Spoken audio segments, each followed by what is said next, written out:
మరో పక్కన చూడొచ్చు మొత్తం అందరూ కూడా శోకసంద్రంలో తన నివాసం వద్ద అందరూ కూడా మునిగిపోయినటువంటి పరిస్థితి ఉంది. తను ఎంతో సిన్సియర్గా ఆఫీసర్గా పేరు తెచ్చుకున్నారు.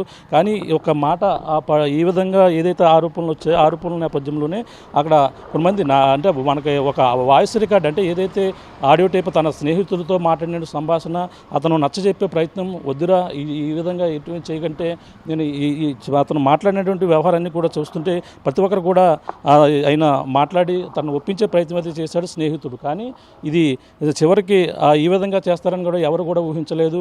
కానీ కుటుంబ సభ్యులందరూ కూడా కన్నీరు మున్నీరు కల్పిస్తున్నారు. పక్కన తండ్రి కావచ్చు, సోదరులు మొత్తం అందరూ ఉన్నారు. ఇక్కడ అసలు సత్యనారాయణమూర్తి ఎప్పుడు ఇక్కడ వాళ్ళ కుటుంబ సభ్యులు ఎవరెవరు ఉన్నారు, అలాగే తన తండ్రి ఇక్కడ ఉన్నారు, తండ్రితో పాటు సోదరుడు కూడా ఉన్నారు. మాట్లాడే ప్రయత్నం చేద్దాం. సత్యనారాయణమూర్తికి ఎంతమంది పిల్లలు, అలాగే ఇప్పుడు పెళ్ళి ఎప్పుడు అయింది అని మరిన్ని విషయాలు తెలుసుకుందాం.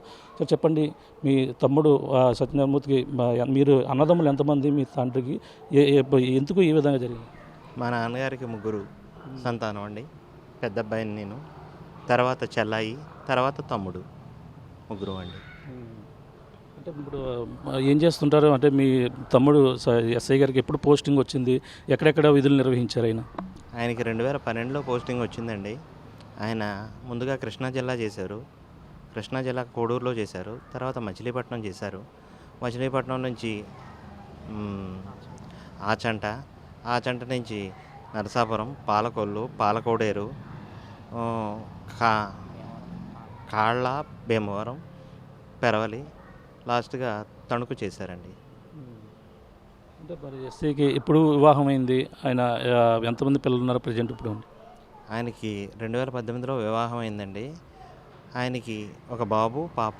బాబుకి 5 సంవత్సరాలు, పాపకి 15 నెలలండి. అంటే మీరేం చేస్తుంటారు? మీరు మీ తమ్ముడు ఎస్ఐగా అవ్వాలని కళ ఈ విధంగా అవ్వడం ఏ విధంగా అనిపిస్తుంది? మీరేం చేస్తుంటారు? నాన్నగారు ధాన్యం వ్యాపారం చేస్తారండి, నాది పురుగు మందుల వ్యాపారం అండి. ఆయన చిన్నప్పటి నుంచి కూడా ఎస్ఐ అవ్వాలని చాలా కృషిగా చాలా కలకన్నాడండి. ఆయన సాధించారు, ఎస్ఐగా 2012 బ్యాచ్ అండి ఆయన.